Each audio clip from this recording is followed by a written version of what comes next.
नमस्कार दोस्तों, crescent education classes में आप सभी का स्वागत है। उम्मीद करते हैं आप सभी लोग स्वस्थ हैं। अगर आप दोस्तों उत्तराखंड प्रवक्ता स्क्रीनिंग 2025 के एग्जाम की प्रिपरेशन कर रहे हैं तो तुरंत हमारे चैनल के संग दोस्तों जुड़ जाइए। यहाँ पर आपको दोस्तों टीचिंग एप्टीट्यूड के मॉडल पेपर देखने को मिलेंगे। इसके अलावा टीचिंग एप्टीट्यूड का कंटेंट भी आपको दोस्तों देखने को मिलेगा। हमारी 2 सीरीज दोस्तों चल रही है जिसमें हम आपको टीचिंग एप्टीट्यूड के मॉडल पेपर करवा रहे हैं। इसके अलावा टीचिंग एप्टीट्यूड का टॉपिक वाइज कंटेंट भी आपको प्रोवाइड करवा रहे हैं और उम्मीद करेंगे दोस्तों ये सीरीज है आपके उम्मीदों पर खरी उतर रही होगी। इससे पहले भी दोस्तों हमने काफ़ी सारे मॉडल पेपर आपको प्रोवाइड करवाए हैं, टॉपिक वाइज कंटेंट की दोस्तों सीरीज बना के आपको प्रोवाइड करवाई हैं। उन सभी को देखिएगा दोस्तों, आपको बहुत ज़्यादा बेनिफिट मिलने वाला है।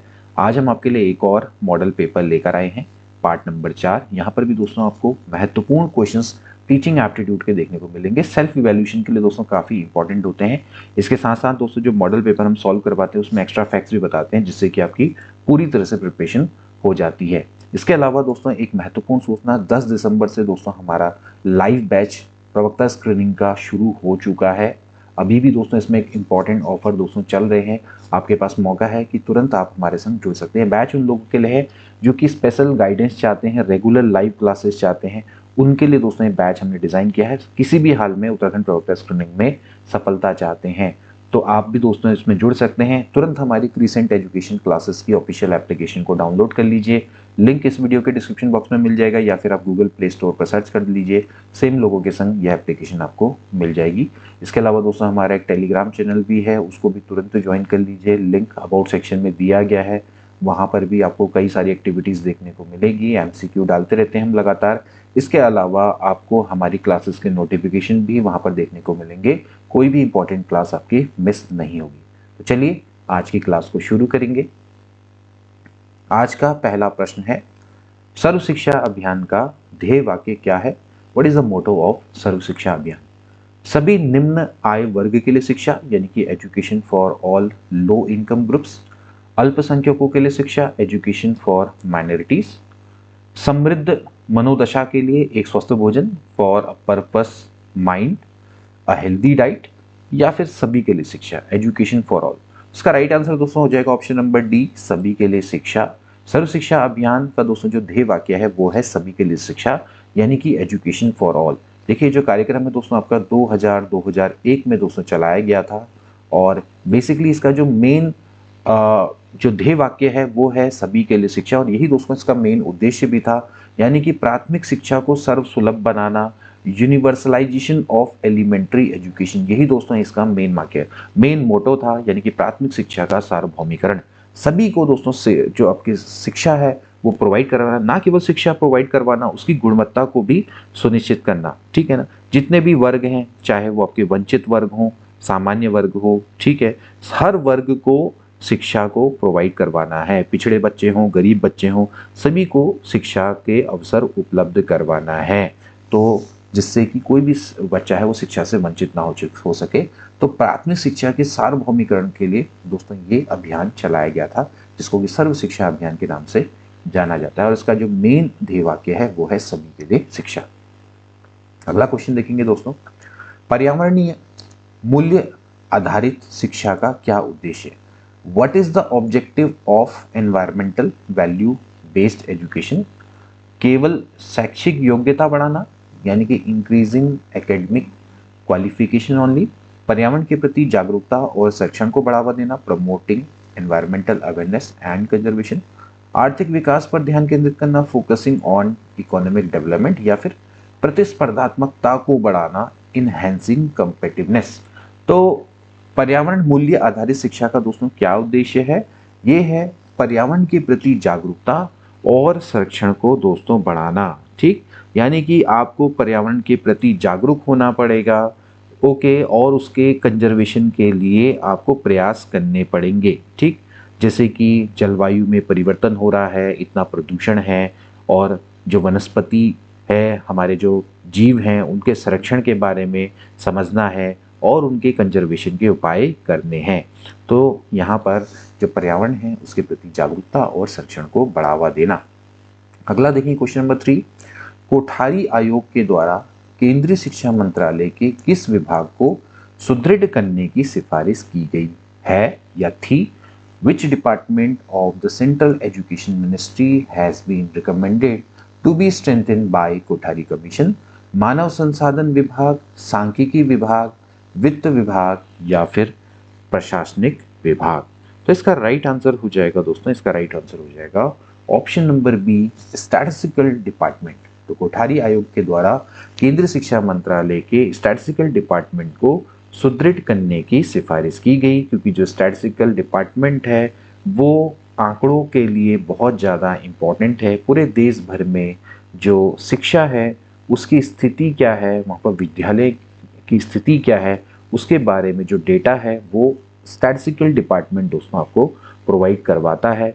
तो इसलिए इसको सुदृढ़ करने की सिफारिश कोठारी आयोग के द्वारा की गई थी। कोठारी आयोग, जिसको कि राष्ट्रीय शिक्षा आयोग के नाम से भी जाना जाता है, 1964 में दोस्तों इसका गठन किया गया था और 1966 में इनके द्वारा अपनी रिपोर्ट प्रस्तुत की गई थी। DS कोठारी, जो कि उस समय पर UGC के अध्यक्ष थे, ये इसके अध्यक्ष थे इस आयोग के, इसीलिए इसको कोठारी आयोग के नाम से भी दोस्तों जाना जाता है। तो इतना आपने ध्यान में रखना है। अगला देखिए क्वेश्चन नंबर 4। शैक्षिक तकनीकी में कौन सी विधि छात्रों को अपनी गति से सीखने की परमिशन देती है? या which method in educational technology allow student to learn at their own pace? Online शिक्षण, मौखिक शिक्षण, समूह चर्चा या फिर फिजिकल एजुकेशन? बहुत अच्छा दोस्तों प्रश्न है। तो एजुकेशन टेक्नोलॉजी में कौन सी विधि है जिससे छात्र को अपनी गति से सीखने की अनुमति मिल पाती है? तो इसका राइट आंसर क्या हो जाएगा दोस्तों? ऑनलाइन टीचिंग, ऑनलाइन शिक्षण। ठीक है, जो ऑनलाइन शिक्षण है दोस्तों, इससे जो छात्र हैं उसको सबसे पहले तो समय और दूसरा स्थान, इसकी दोस्तों स्वतंत्रता मिल जाती है, जिससे कि वो अपनी सुविधानुसार विषयों को समझ सकते हैं, उन्हें दोबारा देख सकते हैं। जैसे आप YouTube में हमारी जो क्लासेस देखते हैं, ऑनलाइन क्लासेस देखते हैं, तो इसमें क्या है कि आप अपनी जगह पर आराम से बैठकर अपने सुविधानुसार इसको देख सकते हैं, अपनी गति से इसको समझ सकते हैं। इस वीडियो को आप आराम से बार बार पॉज करके देख सकते हैं, बार बार रिवाइज कर सकते हैं। इसके अलावा अगर ये वीडियो थोड़ा स्लो हो रही है तो तेज़ देख सकते हैं, अगर ये वीडियो काफ़ी तेज हो रही है तो स्लो देख सकते हैं, यानी कि अपनी गति से दोस्तों आप इसको सीख सकते हैं। ठीक है, तो इसलिए दोस्तों जो ऑनलाइन शिक्षण है इसमें छात्रों को अपनी गति से सीखने की अनुमति मिल पाती है। अगला देखेंगे क्वेश्चन नंबर 5। किस विधि का उपयोग छात्रों की सैद्धांतिक समझ का मूल्यांकन करने के लिए किया जाता है? Which method is used to assess the theoretical understanding of student? व्यावहारिक परीक्षण, लिखित परीक्षा, समूह परियोजना या फिर केवल चर्चा? तो किस विधि का उपयोग छात्रों की सैद्धांतिक समझ का मूल्यांकन करने के लिए किया जाता है? यानी कि किसी छात्र की थ्योरेटिकल अंडरस्टैंडिंग को असेस करने के लिए कौन सा मूल्यांकन किया जाता है? तो इसका राइट ऑप्शन दोस्तों हो जाएगा ऑप्शन नंबर बी, यानी कि रिटन एग्जामिनेशन। बहुत आसान है दोस्तों कि अगर किसी छात्र के सैद्धांतिक समझ का आपको असेसमेंट करना है तो लिखित परीक्षा सबसे इंपॉर्टेंट है। तो दोस्तों जो लिखित परीक्षा है उसी के माध्यम से दोस्तों आप किसी भी छात्र का ज्ञान, उसके जो कॉन्सेप्ट्स हैं, उसके विचार हैं, उसका दोस्तों आप माप कर सकते हैं या उनका मेजरमेंट कर सकते हैं, उनका मूल्यांकन कर सकते हैं। अगला देखेंगे क्वेश्चन नंबर 6। शिक्षकों का व्यक्तित्व विकास में मुख्य योगदान क्या होता है? What is the main contribution of teacher in personality development?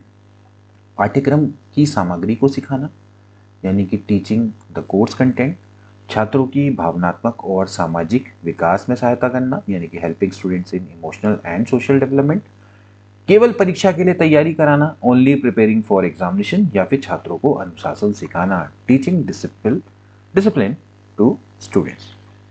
तो शिक्षकों के का व्यक्तित्व विकास में दोस्तों क्या मुख्य योगदान है? छात्रों की भावनात्मक और सामाजिक विकास में सहायता करना। किसी छात्र के व्यक्तित्व में शिक्षक की भूमिका क्या है? किसी छात्र के व्यक्तित्व विकास में तो सबसे इंपॉर्टेंट भूमिका दोस्तों यही है कि छात्रों की भावनात्मक और सामाजिक विकास में सहायता करना, यानी कि helping student in emotional and social development. Okay, शिक्षकों का कार्य केवल शैक्षिक ज्ञान प्रदान करना नहीं है, जबकि छात्रों को मानसिक और भावात्मक विकास में भी दोस्तों महत्वपूर्ण योगदान देना है, उनके विकास में दोस्तों इनकी बहुत महत्वपूर्ण भूमिका हो जाती है। अगला देखेंगे अखिल भारतीय ग्रामीण शिक्षा परिषद यानी कि all India rural education council, इसी गठन की मांग किसके द्वारा की गई? एनसीटीई के द्वारा, राष्ट्रीय शिक्षा नीति 1968 के द्वारा, मुदालियर आयोग के द्वारा या फिर राधाकृष्णन आयोग के द्वारा। तो इसका राइट ऑप्शन दोस्तों क्या हो जाएगा? अखिल भारतीय ग्रामीण शिक्षा परिषद यानी कि all India rural education council की स्थापना की जो डिमांड है दोस्तों वो राधाकृष्णन आयोग के द्वारा की गई थी। राधाकृष्णन आयोग जो कि स्वतंत्रता के बाद पहला भारतीय शिक्षा आयोग है और इसका गठन उच्च शिक्षा में के पुनर्गठन के लिए, उच्च शिक्षाओं की समस्याओं को पहचानने, उनके निराकरण के लिए और उपयुक्त सुझावों के लिए इसका गठन दोस्तों किया गया था। और राधाकृष्णन आयोग के अध्यक्ष थे राधाकृष्णन, उन्हीं के नाम पर इसका नाम राधाकृष्णन आयोग पड़ा। विश्वविद्यालय शिक्षा आयोग के नाम से भी दोस्तों इसको जाना जाता है। तो इनके द्वारा ही अखिल भारतीय ग्रामीण शिक्षा परिषद के दोस्तों गठन की मांग की गई थी।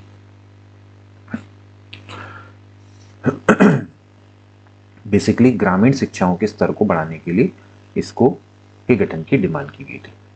इसके बाद देखेंगे यूजीसी द्वारा फर्जी विश्वविद्यालयों की सूची जारी की जाती है और 2023 में इनमें से सबसे अधिक फर्जी विश्वविद्यालय किस राज्य में पाए गए? तो list of fake university is release by UGC in which state were the maximum number of fake university found in 2023। तो इसमें सबसे ज्यादा फेक यूनिवर्सिटी दोस्तों आपकी दिल्ली में दोस्तों पाई गई है। तो ऑप्शन नंबर बी है दोस्तों वो करेक्ट हो जाएगा। यूजीसी जो फर्जी विश्वविद्यालय यानी कि फेक यूनिवर्सिटी है इनकी लिस्ट भी दोस्तों निकालता रहता है। ठीक है, ना सिर्फ दोस्तों ये अनुदान देता है बल्कि कंट्रोलिंग अथॉरिटी भी है, रेगुलेटेड अथॉरिटी भी है दोस्तों। तो ये फर्जी विश्वविद्यालयों की सूची दोस्तों जारी करता रहता है और इसमें दोस्तों जो 2023 में सबसे अधिक फर्जी विश्वविद्यालय है दोस्तों वो दिल्ली में दोस्तों आपके पाए गए हैं। ओके, सबसे अधिक दोस्तों यहीं पर पाए गए। अब जनरली जो यूजीसी है वो इस लिस्ट को दोस्तों क्यों जारी करता है या फिर फर्जी विश्वविद्यालय की लिस्ट क्यों जारी करता है? ताकि छात्रों को धोखाधड़ी से बचाया जा सके। इसके अलावा जो फर्जी डिग्री हैं उनको मान्यता देने से रोकने के लिए। ओके, और इसके अलावा उच्च शिक्षा के क्षेत्र में ट्रांसपेरेंसी लाने के लिए। ठीक, तो ये दोस्तों आपके इसके लिए दोस्तों इसको रोका, इसके लिए दोस्तों जो लिस्ट है दोस्तों वो जारी की जाती है। ठीक है, अगला देखिए क्वेश्चन नंबर 9, राष्ट्रीय शिक्षा आयोग के अध्यक्ष कौन थे? यानी कि who is the chairman of national education commission. तो राष्ट्रीय शिक्षा आयोग के दोस्तों जो अध्यक्ष थे दोस्तों वो कौन थे? वो थे doctor DS Kothari. Doctor DS Kothari जो कि राष्ट्रीय शिक्षा आयोग जिसको कि कोठारी आयोग के नाम से भी दोस्तों जाना जाता है, 1964 में दोस्तों इसका गठन किया गया था और 1966 में दोस्तों इनके द्वारा अपनी रिपोर्ट को प्रस्तुत किया गया था। ठीक है, so doctor DS Kothari is a right answer. अगला देखिए क्वेश्चन नंबर 10, रूसा RUSA इसका मुख्य उद्देश्य क्या है? ठीक है, राष्ट्रीय उच्चतर शिक्षा अभियान केवल तकनीकी शिक्षा का विकास करना, development of technical education only, उच्चतर शिक्षा संस्थानों की गुणवत्ता में सुधार, improvement of quality of higher education, केवल निजी विश्वविद्यालयों को प्रोत्साहित करना, इंकरेजिंग प्राइवेट यूनिवर्सिटी ओनली, या फिर केवल ग्रामीण शिक्षा का विकास, development of rural education only. ठीक, तो जो रूसा है दोस्तों इसका जो मेन उद्देश्य है वो है उच्चतर शिक्षा संस्थानों की गुणवत्ता में सुधार यानी कि improvement in the quality of higher educational institute. RUSA योजना दोस्तों 2013 में भारत सरकार के द्वारा शुरू की गई थी योजना। ठीक, एक तरह का दोस्तों क्या है ये अभियान है जिसका जो मेन उद्देश्य यही था कि जो देश भर के सरकारी यूनिवर्सिटी हैं, विश्वविद्यालय हैं, कॉलेज हैं, इनमें शिक्षा की गुणवत्ता है इसको बेहतर बनाना है और इसके तहत पे जितने भी संस्थान हैं इनको वित्तीय सहायता प्रदान की जाती है। अगला देखेंगे कक्षा में अनुशासन बनाए रखने के लिए कौन सा दृष्टिकोण सबसे प्रभावी है? Which approach is most effective for maintaining discipline in the class? दंडात्मक दृष्टिकोण, नकारात्मक दृष्टिकोण, सहायक दृष्टिकोण या फिर शिथिल दृष्टिकोण? ठीक, कौन सा दृष्टिकोण है जिससे कि कक्षा में अनुशासन दोस्तों बना रहता है? तो इसका राइट आंसर हो जाएगा ऑप्शन नंबर सी, यानी कि सपोर्टिव अप्रोच। सहायक दृष्टिकोण कक्षा में अनुशासन बनाए रखने के लिए सबसे दोस्तों उपयुक्त है। इसमें शिक्षक छात्रों के संग दोस्तों कम्युनिकेशन करते हैं, संवाद करते हैं, उनकी समस्याओं को समझते हैं और सकारात्मक वातावरण में समाधान ढूंढते हैं। ठीक है, तो ये इससे क्या होता है, छात्रों को जिम्मेदारी का एहसास होता है, उनमें सेल्फ कंट्रोल की भावना उत्पन्न होती है और जिससे वे लोग अनुशासित रहते हैं। अगला देखेंगे, किस प्रकार का शिक्षण दृष्टिकोण छात्रों को आलोचनात्मक सोच और समस्या समाधान में मदद करता है? Which type of teaching approach helps student in critical thinking and problem solving?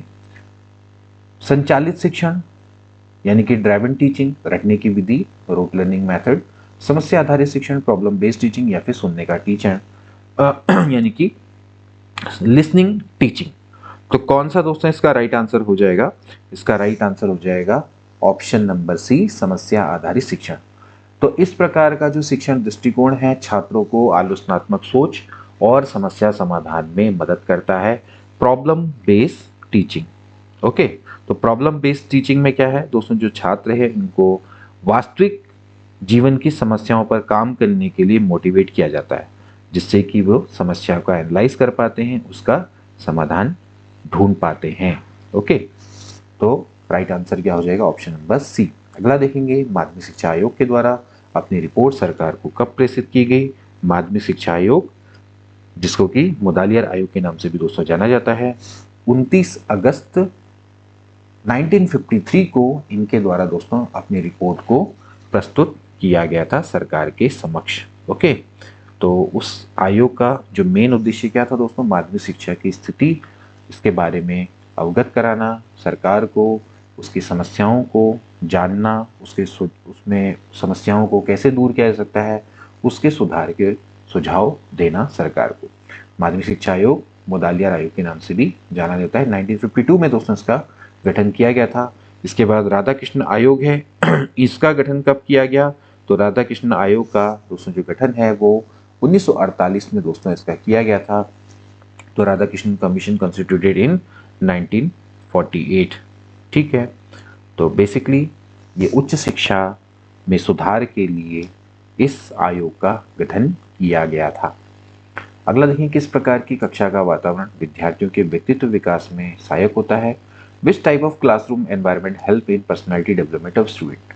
अनुशासनहीन और असंगठित, सहयोगात्मक और सुरक्षित, केवल परीक्षाओं पर केंद्रित, या फिर केवल शैक्षणिक फोकस वाला? तो बड़ी आसानी से दोस्तों बता सकते हैं, क्योंकि आपको ए, सी और डी दोस्तों आपके नेगेटिव देख रहे हैं, तो इसका मतलब बी ऑप्शन दोस्तों करेक्ट होगा।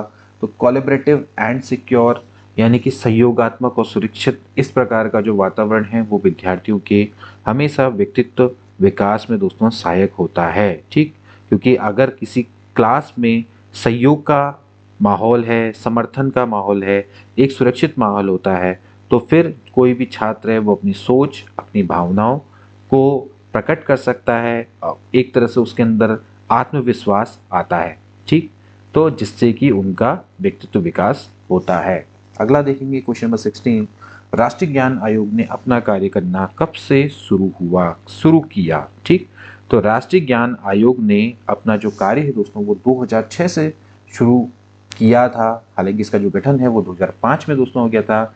सैम पेत्रोदा को इसका अध्यक्ष बनाया गया था। अगला देखेंगे, उच्च शिक्षा को समवर्ती सूची में रखने का प्रयास किस आयोग के द्वारा किया गया? बहुत इंपॉर्टेंट है। Which commission tried to put higher education in the concurrent list? तो इसका राइट आंसर हो जाएगा राधा कृष्ण आयोग। राधा कृष्ण आयोग ने कहा था कि जो उच्च शिक्षा है उसको समवर्ती सूची में रखा जाए, यानी कि जो उच्च शिक्षा की बात की जाए तो उसकी जिम्मेदारी वो केंद्र सरकार और राज्य सरकार दोनों की होगी। ठीक, उच्च शिक्षा में जो जितने भी नियम हैं, नीति है, उसको बनाएगा कौन? उसको केंद्र बनाएगा, और उन नीति और उन पालनों का या नीति या जो नियम है उनका जो अनुसरण है वो राज्य सरकारें करेंगी। तो उच्च शिक्षा को समवर्ती सूची में रखने का प्रयास सबसे पहले आयोग के द्वारा किया गया था, राधा कृष्ण आयोग के द्वारा। ठीक है, इसके बाद अगला प्रश्न देखेंगे, मूल्य आधारित शिक्षा का मुख्य उद्देश्य क्या है? What is the main objective of value based education? शैक्षणिक ज्ञान का विस्तार करना, एक्सपेंडिंग एकेडमिक नॉलेज, छात्रों में नैतिक मूल्यों का विकास करना, केवल परीक्षा में अच्छा प्रदर्शन करना, या फिर तकनीकी कौशल को बढ़ाना।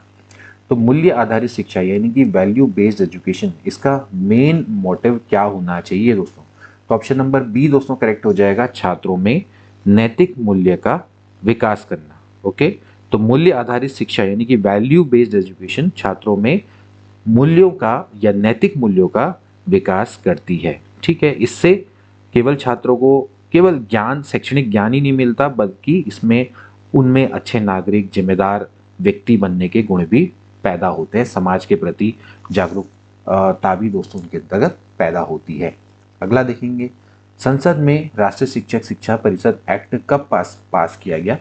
यानी कि national council for teacher education act दोस्तों, इसको कब पारित किया गया? बहुत इंपॉर्टेंट दोस्तों, जो एनसीटी एक्ट है दोस्तों, ये 1993 में पारित किया गया था। तो 1993 में एनसीटीई एक्ट दोस्तों पारित किया गया था। ठीक है, तो इस एक्ट को पारित करने का मेन उद्देश्य क्या है दोस्तों?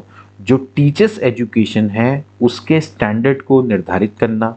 ओके, और इसके अलावा जो शिक्षक प्रशिक्षण कार्यक्रम होते हैं यानी कि टीचर्स ट्रेनिंग कार्यक्रम है, इनकी क्वालिटी को इम्प्रूव करना। ओके, एंड देन इसके बाद एनसीटीई का दोस्तों गठन किया गया था, पुनर्गठन एक तरह से किया गया था 1995 में। तो इसको आप ध्यान में रखेंगे। इसके बाद अगला आता है, राधाकृष्ण आयोग ने भारत सरकार को अपनी रिपोर्ट दोस्तों कब प्रेषित करी? तो इन्होंने अपनी रिपोर्ट दोस्तों कब प्रेषित करी थी? 25 अगस्त 1949 को दोस्तों इन्होंने अपनी रिपोर्ट को प्रस्तुत किया था। ठीक है, 746 पन्नों का 747 पन्नों का दोस्तों वृहद दस्तावेज था। ठीक, तो इसमें दोस्तों अपनी रिपोर्ट को इन्होंने प्रस्तुत करा था। इसमें 15 आपके प्रकरण या 15 अध्याय दोस्तों इसमें थे, जिसमें इन्होंने उच्च शिक्षा के बारे में सभी प्रकरणों पर अपना प्रकाश डाला था, और उसमें जितनी भी समस्याएं हैं उन पर प्रकाश डाला। उन समस्याओं को दूर कैसे किया जा सकता है उस पर इन्होंने अपने सुझाव भारत सरकार को प्रेषित किए थे या भारत सरकार के समक्ष प्रस्तुत किए थे। ओके, तो इसको आपने ध्यान में रखना है। अगला देखेंगे क्वेश्चन, माध्यमिक शिक्षा आयोग के अध्यक्ष कौन थे दोस्तों? Who is the chairman of secondary education commission? So option number D, doctor Lakshman Swami Mudaliar. इस समय पर दोस्तों ये तत्कालीन मद्रास विश्वविद्यालय के कुलपति थे, और ये दोस्तों राधाकृष्ण आयोग में मुख्य सदस्यों में से भी एक थे। तो डॉक्टर लक्ष्मण स्वामी मुदालिया, इन्हीं की अध्यक्षता में दोस्तों माध्यमिक शिक्षा आयोग का गठन किया गया था 1952। 23 सितंबर 1952 को इस आयोग का दोस्तों गठन किया गया था। ठीक है,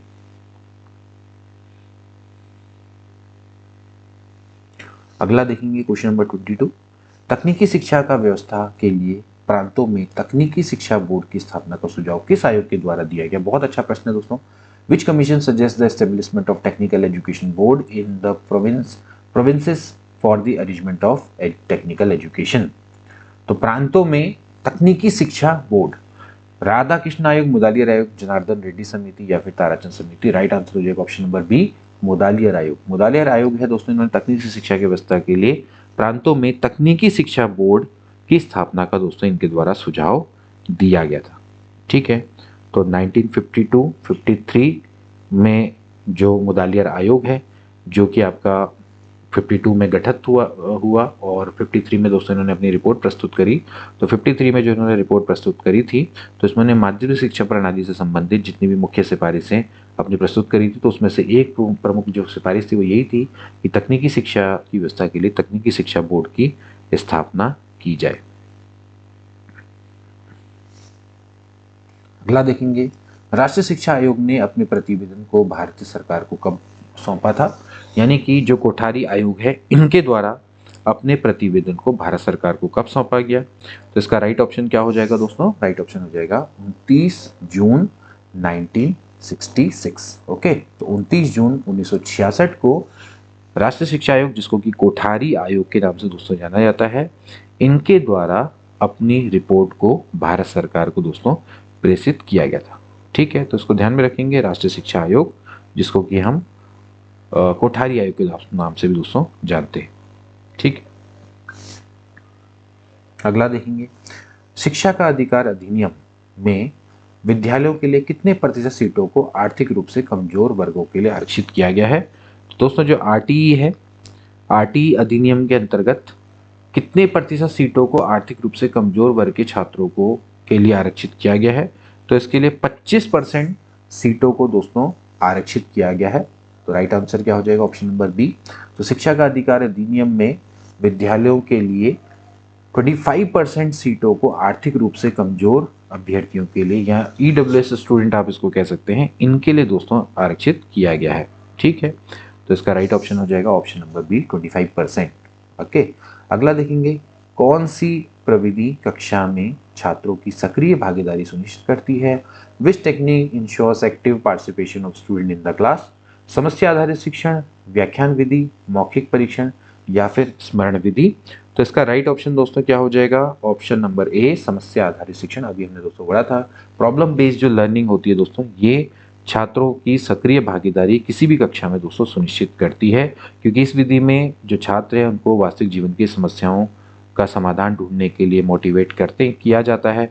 ठीक है, जिससे कि वे वास्तविक समस्या का समाधान अपनी सोच के अकॉर्डिंग दोस्तों वो कर पाते हैं, निर्णय लेने की क्षमता का उनके अंदर डेवलपमेंट हो पाता है।